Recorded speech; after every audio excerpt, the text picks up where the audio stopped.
Felicitaciones a la familia Espaillat, a don Antonio, a Montserrat, a Sofía, a Ricardo, que se convirtió en tío. Ayer nació la primera nieta de don Antonio Espaillat y de Montserrat, la hija de Sofía. Así es que deseamos todo el bienestar, la salud, y recibimos con alborozo pues esta nueva integrante de la familia de RCC Media que nació en el día de ayer. Así es que nuestras felicitaciones, Amaury, nuestras felicitaciones.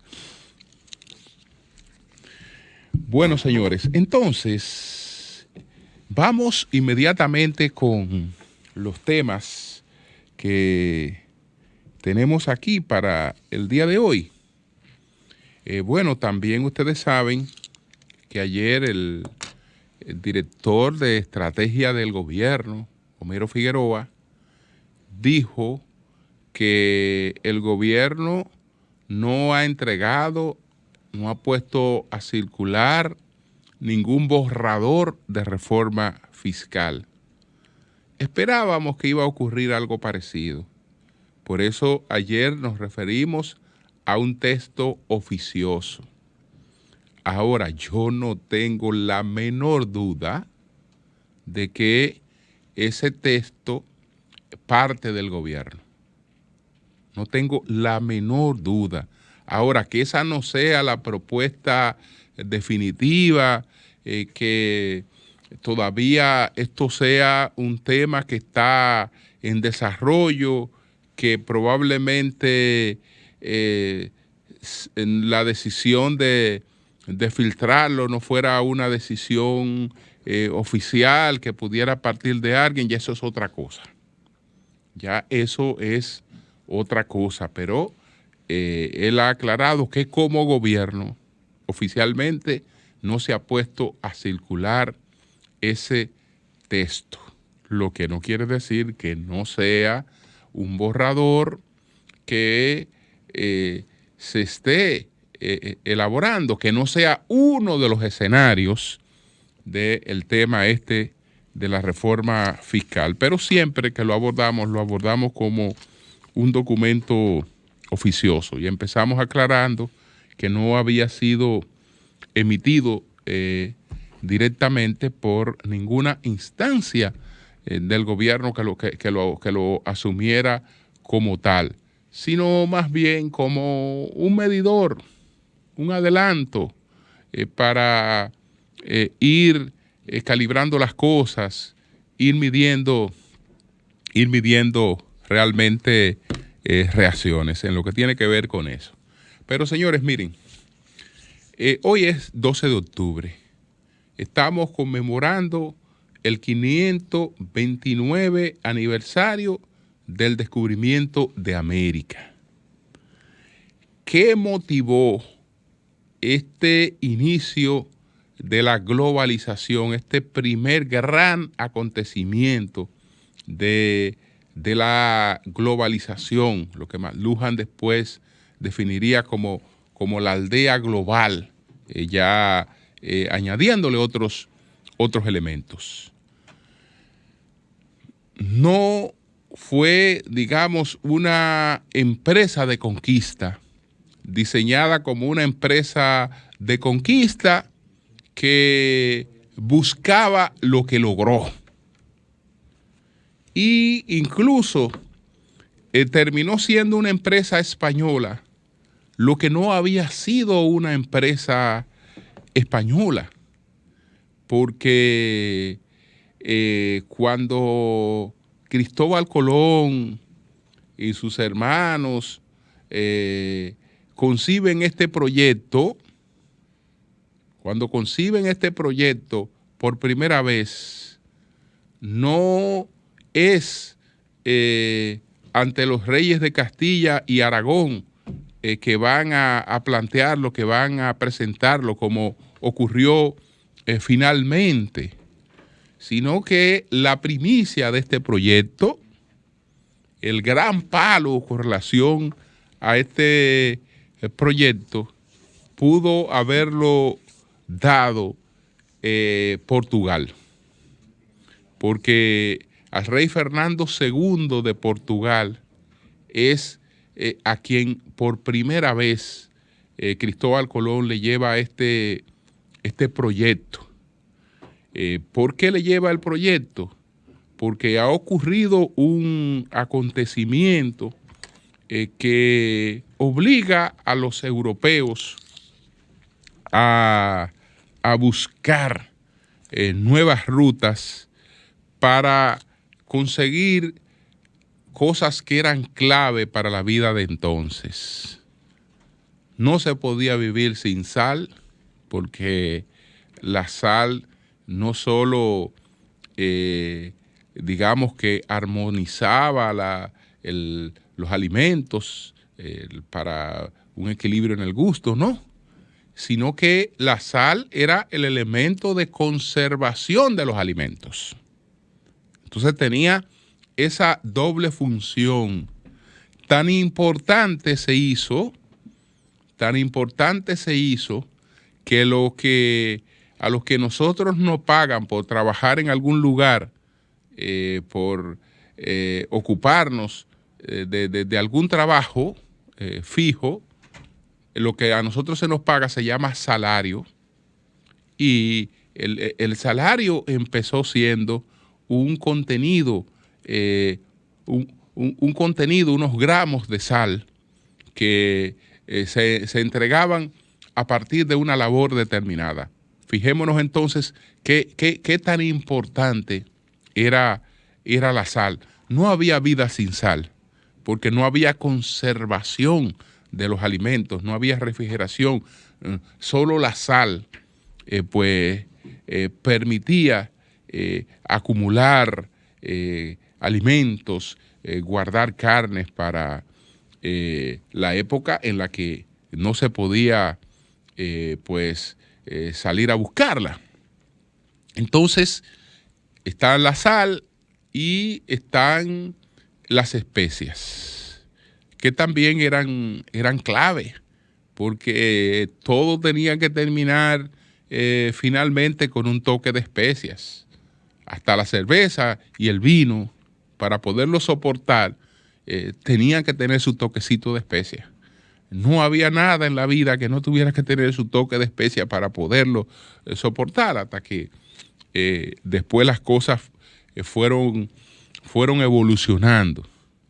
Entonces, en el año de 1400, fue en el año de 1453, cuando el creciente imperio musulmán, conocido como el Imperio Otomano, el imperio que se desarrolló a partir del crecimiento de la creencia maometana, pues se apoderó de lo que era una parte del Imperio Romano de Oriente. Y entonces toma lo que entonces era Constantinopla. Lo que entonces era Constantinopla lo toman los turcos, lo toma el Imperio Otomano, y a partir de ahí se encarece para los europeos una de las rutas por las que ellos se dirigían hacia las naciones orientales a buscar especias, que era esta ruta veneciana,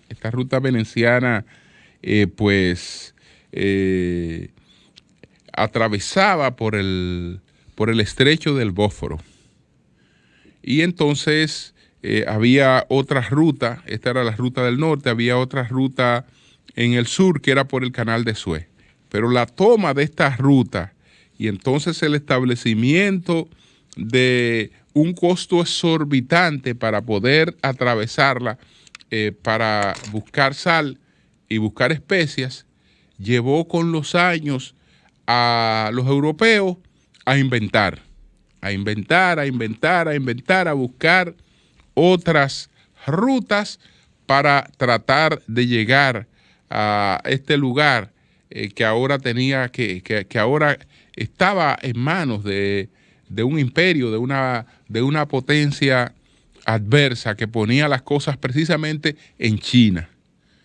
Ponía las cosas precisamente realmente en China. Entonces, es de ahí que Cristóbal Colón va donde el rey de Portugal y le dice: yo tengo la solución, tú me das 3 embarcaciones con aprovisionamiento suficiente, no solo para la subsistencia en el mar, sino también con mercancía que me sirva para trueque.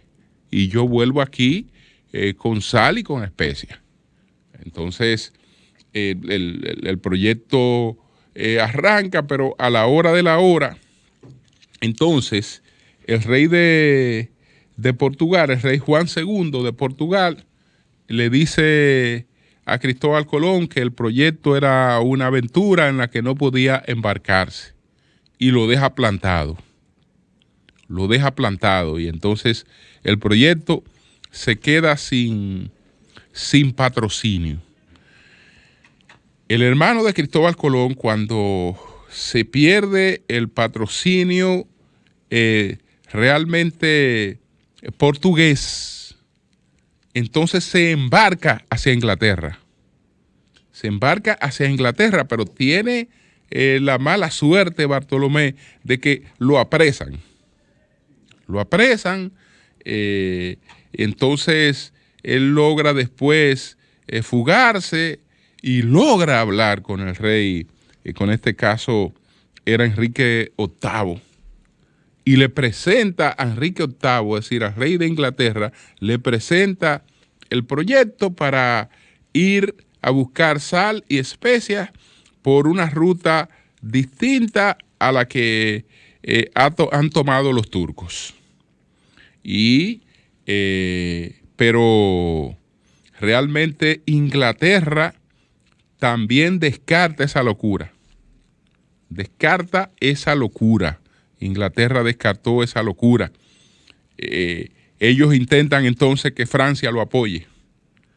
Van a Francia, etcétera, pero por las mismas razones que Inglaterra vio que ese proyecto era una locura, Francia también vio que ese proyecto era una locura. Entonces, después consiguen algunos amigos que o estaban cerca de Fernando o estaban cerca de Isabel, que tenían el reinado dividido de Castilla y de Aragón. Fueron esposos, después con su unificación y después del descubrimiento, entonces ellos crean el Imperio Español, que no existía antes del descubrimiento. Pero esa cercanía le permite a Colón, a su familia, un cierto cabildeo hacia los que después serían designados como los reyes católicos. Y ellos, aún teniendo el criterio de que el proyecto era una aventura, de que era una locura, pues terminan convenciéndose y aparecen entonces amigos cercanos a ellos que ofrecen el financiamiento para el proyecto. Ahí está el caso de Santángel, por ejemplo, que fue clave y fue el gran financiero de toda esta empresa, que por suerte Santángel había sobrevivido un tiempo antes al fuego del Santo Oficio, al fuego de la Inquisición. Pudo haber muerto en la Inquisición este hombre que después fue clave para financiar esta aventura que permitió el descubrimiento de América, el descubrimiento del llamado Nuevo Mundo. Entonces, Estamos hablando de que la población en todo lo que fueran después los países de América debió andar antes del descubrimiento por unos 100 millones de personas. 100 millones. Solamente en el Imperio Azteca vivían más de 30 millones de personas. Solamente en el Imperio Azteca. Entonces, ese Imperio Azteca que en América tenía más de 30 millones de personas, unas pocas décadas después no tenía 3 millones. Que las enfermedades, las condiciones a las que fueron sometidos los aborígenes, pues le fue diezmando ampliamente, se produjo una desaparición de esa población, al extremo de que en la gran parte de los pueblos de América, en el ADN de la gente, pues no queda nada. Por ejemplo, en pueblos como el dominicano, en el ADN no queda nada, digamos, de la población aborigen. Nosotros somos una mezcla de África y de España, básicamente. Y ya sabemos todo lo que esto ocurrió porque con los años, aunque España tuvo un predominio en principio, en los primeros siglos, pero después, entonces, todo lo que fue el nuevo continente se convirtió en el escenario de luchas de las potencias europeas. Y entonces vino el fraccionamiento que nos ha llegado prácticamente hasta hoy. Pero hoy, entonces, señores, estamos conmemorando ese acontecimiento que es uno de los grandes acontecimientos realmente de la humanidad, el descubrimiento de América. Pasamos a explicar qué es lo que pasa con las cervezas. ¿Qué es lo que pasa con las cervezas? La gente tiene muchas teorías. ¿Por qué? Porque las cervezas que el consumidor dominicano busca se han tornado escasas después de la pandemia. Y una de las razones es precisamente la pandemia. La pandemia provocó un cierre de las vidrieras, de las fabricantes de botellas. No fue que disminuyeron su actividad, sino que en la época del COVID cerraron la mayoría de las fabricantes, de las vidrieras que fabrican las botellas. Ayer estuvimos participando en un encuentro con los principales ejecutivos de la cervecería y la vicepresidenta de Mercadeo, Cándida Hernández, ofreció amplias explicaciones sobre todo el escenario. Voy a leer algunos párrafos, pero en resumen, ¿qué pasó? Escasez de botella. Ya hay una apertura económica y muchas empresas volvieron a la producción de botellas. Pero esa producción, por una serie de razones, no satisface la demanda. Por ejemplo, lo que dice Cervecería Nacional Dominicana es que recibe el 55% de cada pedido que hace. De cada pedido que hace le llega el 55%.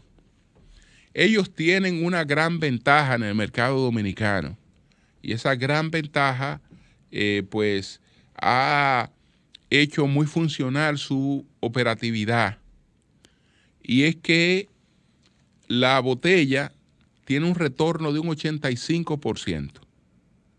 Es decir, 85 de cada 100 botellas de cerveza de vidrio que pone la cervecería en la calle regresan de nuevo a la cervecería y son de nuevo botellas de cerveza. Ahora, ¿qué pasa? Según ellos explicaron ayer, que el 80% del consumo de las cervezas antes de la pandemia se producía en colmadones. El 80% del consumo de la cerveza. Y cuando la gente consumía una cerveza o consume una cerveza en un colmadón, el retorno de la botella a la empresa no dura más de 15 días. Con la pandemia hubo una variación en el hábito de consumo y entonces la gente se fue a consumir su cerveza para su casa. Al consumir la cerveza en la casa, la cerveza del colmado, que dura 15 días en retornar la botella, la de la casa se toma 100 en retornar a la empresa. De manera que el abastecimiento de las botellas que retorna se ha hecho más lento, más prolongado, y el abastecimiento de las botellas nuevas también ha mermado. El punto positivo es que entonces nos hemos puesto en la onda de lo que el mercado dominicano nunca debe perderse. Señores, aquí habían 2 fábricas de vidrio, una que era estatal, después nos quedamos sin ninguna. Bueno, porque son más baratas traer la botella de China. Son más baratas, eso es más barato. ¿Cuántas botellas yo necesito? Es más barato traerlo de allá. Bueno, salgan a buscarla ahora si es más barato. Entonces, ¿cuál es la mejor noticia que se ofreció en el día de ayer? Todo esto ha conllevado a que productores como la Cervecería Nacional Dominicana hayan llegado a un pacto con una inversión nacional. Es decir, con una creación de una empresa vidriera en la República Dominicana que va a hacer botellas desde la República Dominicana. Entonces, ya empresas como Cervecería han pactado, han apoyado, se han comprometido con contratos con esta empresa, y entonces ya con una empresa productora nacional, esta situación que se dio ahora con la pandemia, pues no se daría en esas circunstancias. Entonces, entre otras informaciones, eso es lo que ha pasado. Ellos en el documento que entregaron dicen que el COVID-19 continúa siendo un gran desafío para las empresas a nivel mundial, de manera especial para la de los consumos masivos. En el caso de la República Dominicana, este panorama afecta a la Cervecería Nacional Dominicana en su producto bandera y orgullo de los dominicanos, Cerveza Presidente. La demanda del producto ha crecido en el periodo de reapertura económica y la empresa, a pesar de haber aumentado la producción en comparación con el periodo previo a la pandemia, ha encontrado dificultades para satisfacerla al 100%. La razón fundamental es que la empresa no ha recibido la cantidad de botellas que requiere para hacerle frente a esa nueva demanda debido a la escasez global de envases de vidrio, a lo que se suman las grandes dificultades en la cadena mundial de suministro, algo que también se siente en el mercado local al complicarse el acceso a varios bienes de consumo masivo. Sobre este último punto, de acuerdo con los reportes de medios, un 94% de las compañías incluidas en la lista de Fortune 1000 están enfrentando interrupciones en su proceso de producción debido a la escasez mundial de insumos como el cartón, el aluminio y el plástico necesarios para el empaque de sus productos. En el caso de las compañías vidrieras, principal impacto para la cervecería, se vieron obligadas a cerrar sus hornos por la pandemia. Esto provocó una disminución en la producción de nuevos envases. La reactivación de dicho sector es lenta y muestra de ellos es que en lo que llevamos de 2021, la empresa que produce Presidente solo ha recibido poco más del 50% de las botellas ordenadas a sus proveedores en el exterior. A la situación provocada por la escasez de vidrio y de botellas nuevas, se agrega la dificultad para recibir las usadas, para reciclarlas y reutilizarlas. Previo a la pandemia, el 80% de las personas consumían en el punto de venta. Hoy ese número ha disminuido a un 50%. Están consumiendo más en la casa o en espacios abiertos. Esta realidad hace que gran parte de las botellas se pierden o retornan mucho más lentamente. Ellos ahora van a lanzar una campaña para tratar de conseguir una mayor colaboración entre el consumidor del hogar y el retorno de las botellas, pero no hay ningún interés en sustituir la marca nacional por ninguna otra marca. No hay ningún interés en eso, por el contrario, de acuerdo a todo lo que ellos expusieron en este encuentro y después emitieron este documento que también contiene otras informaciones. Entonces, eso es lo que tiene que ver con eso. Ayer, el licenciado Gonzalo Castillo es candidato presidencial del Partido de la Liberación Dominicana, dirigió una carta al presidente de ese partido, el expresidente Danilo Medina, y al secretario general de ese partido, Charlie Mariotti. En la carta, Gonzalo Castillo pues saluda todo lo que está ocurriendo en la reorganización, en el relanzamiento del Partido de la Liberación Dominicana, pero anuncia que él no va a optar por la candidatura presidencial del PLD para el 2024. Es decir, que él anuncia oficialmente su declinatoria a procurar la candidatura presidencial del PLD para el año 2024. ¿Por qué Gonzalo hizo esto ahora? Bueno, porque ese tema a nivel interno en el Partido de la Liberación Dominicana se define este mes, conforme a los estatutos de ese partido. Conforme a los estatutos de ese partido, al 30 de octubre, ese partido debe reunir a su comité central y entonces oficializar a las personas que han mostrado interés por la candidatura presidencial, es decir, los que son aspirantes, entonces los oficializa como precandidatos para contacto con las estructuras de ese partido.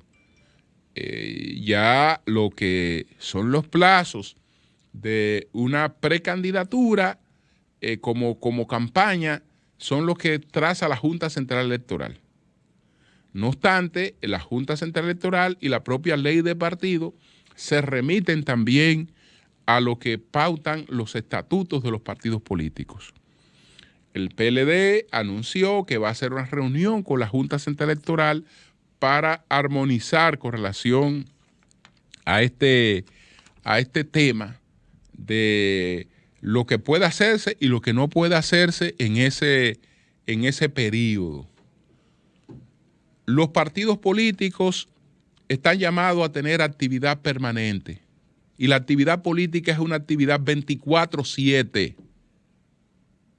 Es una actividad 24/7.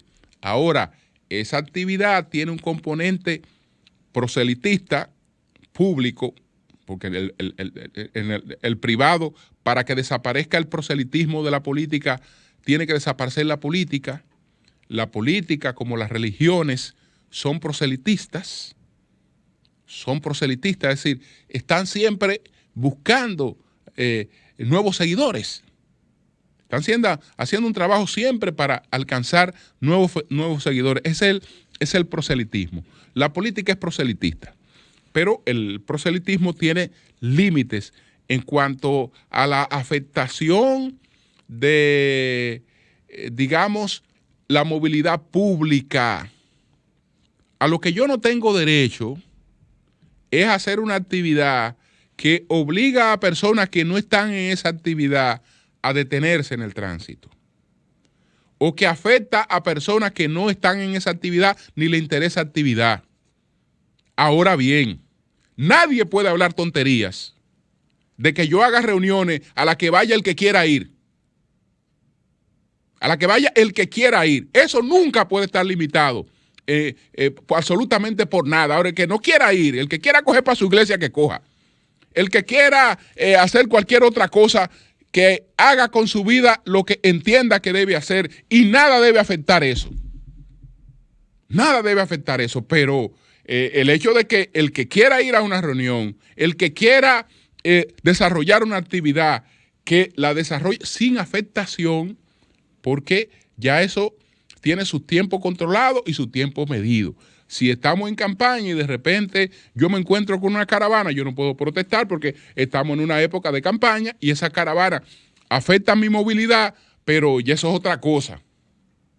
Eso es otra cosa. Entonces, para que no confundamos una cosa con la otra, de que política, que sé yo cuándo, eso pensó Juan Bosch. Eso pensó Juan Bosch cuando llegó al poder, que bueno, vamos a dar unas vacaciones, que esto, que lo otro, los locales cerrados, vamos a poner ahí escuelas, etcétera. Cuando lo derrocaron no apareció un alma política en esos momentos que lo pudiera defender. Eso fue ocurriendo después, posteriormente, porque fue uno de los errores políticos. No. Los partidos políticos son de actividad permanente y tienen derecho a desarrollar sus reuniones, sus actividades permanentes. Y eso no afecta absolutamente a nadie. Nadie, porque la gente, usted lee lo que usted quiere. Por ejemplo, si yo cuelgo un mensaje, ¿quién está obligado a ver ese mensaje? ¿Alguien está obligado a ver el mensaje que yo cuelgue? Nadie está obligado a ver el mensaje que yo cuelgue. Usted busca el mensaje que usted quiera. Yo quiero un mensaje, una oración. Entonces usted busca una oración como mensaje. Yo quiero un tutorial que me enseñe a cocinar. Pues yo busco el tutorial que me enseñe a cocinar. Yo busco lo que fuere. Pero el que ve un mensaje de otra persona que lo ha colgado, lo ve porque quiere verlo. Porque no es una imposición que te sale a ti. Yo estoy viendo una cosa y me sale otra. No. Yo tengo que darle un clic a eso para yo verlo. Entonces, eso no puede estar bajo ninguna circunstancia de que prohibido ni limitado. Eso es un disparate. Absurdo totalmente. Entonces, es lo que tiene que ver con eso de la campaña. Lo de Gonzalo, yo creo que él ha hecho lo correcto. Primero, porque ahí no se debe repetir lo que ocurrió en el pasado. No se debe repetir lo que ocurrió en el pasado. Yo no estuve de acuerdo con que de repente habían una gente que estaban ahí aspirando, haciendo su trabajo y viniera nadie después bajo la manga. Mira, que aquí hay otra cosa. No. Reglas claras. Bueno, ¿cuáles son los que están aspirando? Son estos. Perfecto. Para adelante. No es que hay cartas bajo la manga. No. Son estos los que están aspirando. Y para adelante. Entonces, si usted no está aspirando ni va a aspirar, no tiene por qué estar generando expectativas. No, deje el camino claro y despejado. Y eso está correcto de parte de él. Porque en vez de dejar la incertidumbre de que bueno, que no se sabe, no. El camino despejado para que la gente, el que quiera tomar su decisión, que la tome sin problema. El que está identificado con usted, que todavía no ha tomado una decisión, que la tome, que la adopte. Entonces, correcto por eso, correcto también, porque en la política a veces se pierde todo. Se pierde el patrimonio, se pierde la familia, se pierde todo. Todo. Entonces, él ha hecho bien al escuchar su familia, que no estaba de acuerdo con que, por lo menos en lo inmediato, él se embarque en la búsqueda de una aspiración presidencial. Él ha hecho bien con preservar su familia, que una aspiración presidencial la ponía incluso en riesgo, en juego, por lo menos en el plano de la unidad familiar. Entonces, él ha hecho bien. Él ha hecho bien porque probablemente le convenga esperar otra coyuntura. Le convenga esperar otra coyuntura. Entonces, lo que tiene que aprovechar este tiempo, aprovechar esa tranquilidad para cuando ese momento llegue, que le llegará, porque ya él fue candidato presidencial, ya fue aspirante presidencial. Entonces, observar en qué cosas consistieron su fortaleza, en qué cosas consistieron su debilidad y aprovechar esta etapa, ¿no?, en la que no estará tan activo, aunque me imagino que apoyará en algún momento a alguno de los aspirantes que tiene el PLD, que hasta ahora hay 4 oficializados. Vamos a ver qué pasa en la reunión del 30 de junio, si aparece alguno más, que hasta ahí hay tiempo. Después de ahí no debería presentarse absolutamente nadie que no haya empezado a dar la cara desde temprano. Cambio y fuera.